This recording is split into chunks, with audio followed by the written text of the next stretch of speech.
Hi everyone, thank you so much for logging into this channel again. And today we are going to talk about variables in Python, variables in Python or Python variables.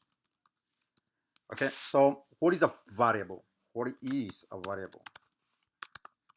Okay, and a proper definition of a variable is to say a variable is nothing more than a named location in memory.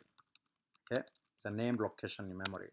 So when you declare a variable, what happens is that during runtime, some memory is reserved to keep a value that is going to be held by a variable.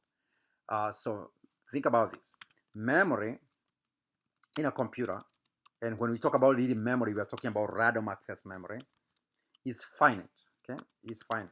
So you can have 8 GB, on your RAM, 16 GB of your RAM, etc., etc.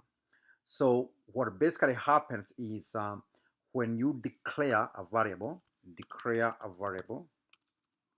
when you declare a variable, what you are saying is you are telling the machine or the compiler, you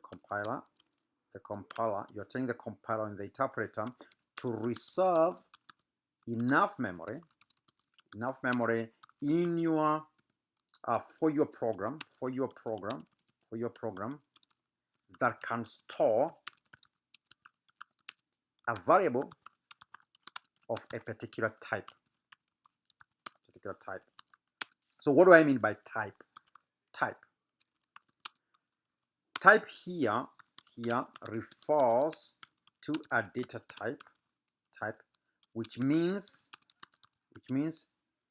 a specification of what kind of values you are storing. Okay. Now, what does that mean? It means if you're going to store whole numbers, if you're storing whole numbers, in most programs, whole numbers are called integers. Okay. Then the compiler will reserve a certain space enough to store a whole number. In most machines, for example, when you program in C compiler, an integer is held by using 4 bytes. Okay, if you're storing decimal numbers, then could be float, the float type. The machine will show 4 bytes. And if you're storing doubles, which are twice the precision of the float, then you're storing here 8 bytes. Okay. If you're storing strings, you could store strings, which could be sentences.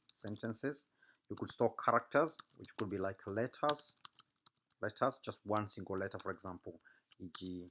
something like a K, etc. So all these whole numbers, decimals, all get stored in a certain block or a reserved memory space. So when we declare a variable, or we say we have a particular variable, what we really are saying is that we have a named location in memory enough to store a particular value of a particular data type. Okay, for example, e.g. now in other different languages like Java, we have to declare, for example, say integer. We're going to store integer, and the name or the variable identifier will be something like say room numbers, for example, room numbers. So in this case, data type is integer, and the variable identifier, or the name of the variable identifier is room numbers in this case.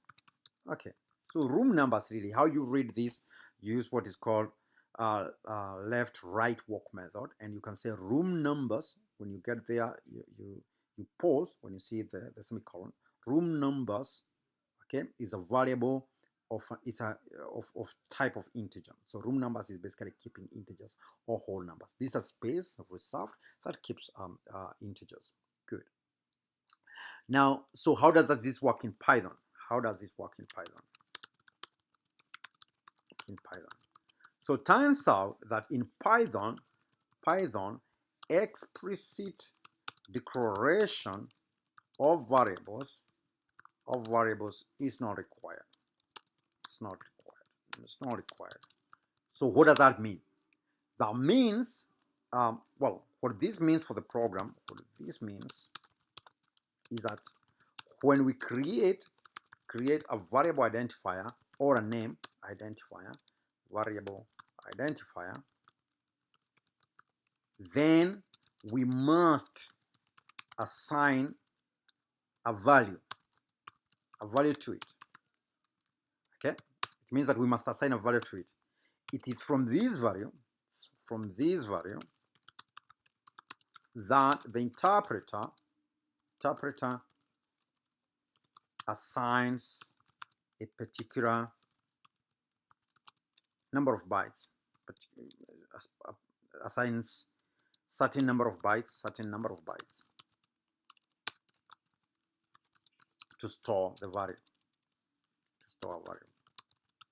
Okay, so what this means is if I said something like room numbers, and then I said it's 9, the interpreter now, okay, the interpreter now knows during runtime again, the interpreter knows that room numbers, this particular variable, is keeping whole numbers or integers, and depending on how much space that is used to store integers, then that gets reserved. Is then I said that room is equals to be golden, then the interpreter knows that this variable called room is going to be storing strings. Okay, so that's a major difference. So we say that here we are providing variable definition, i.e., that is to say that we are not only creating the variable, but we are assigning a value, and it's from this combination that we get to know that this particular variable requires this number of reserved bytes to store its particular values. Okay, good stuff. So now if I run a program, I'm going to get a prompt here, and I'm going to go to the Python development environment on command or on shell, call that. And so I'm going to exit this from main, and I'm going to call Python 3 because I'm saying that this class is going to be running on Python 3. All right, and you can see there I'm using Python 3.7.1. So now I can create variables. For example, I can say room numbers. Okay, and I can say, oh, room numbers is a 9. Is 9. There we are. And if I decided to do room numbers, or if I call it like this, the program will give me 9 because then it's output the value. I'm saying go to that reserved space and give me the value. I can also say things like print, and then I can say room numbers here, room numbers there, and room numbers will be printed out. Now, if I said, supposing I wanted to know there are two things actually. Supposing I wanted to know, what kind of data type that room numbers have. Room numbers is storing the data type of the data stored by room numbers. Then I could do something like this. I could say type, then I'll put room numbers. So type, and then I put room numbers, and there you are, bingo. It tells me that this really is an object of type integer. So really it's an integer. We are storing integers here. All right. I could say something like room numbers. Supposing I say room numbers and say now room numbers is storing strings, and say gold room. Supposing I say gold room, something like this. All right, and I say enter, and therefore then I say type room numbers. Then there you are. It's now it's strings. It's of type strings. I said before, these are named locations in memory, but if you wanted to know the actual storage or the address for it, we could do something like ID, and then we'll put something like room numbers in here, which is a variable, and say what is the ID, and you can see here it's a big unassigned integer, basically a long positive number that shows us the address of where this is. Now, there are very many different rules of creating variables or variable identifiers, and in the next video I'm going to be speaking about that.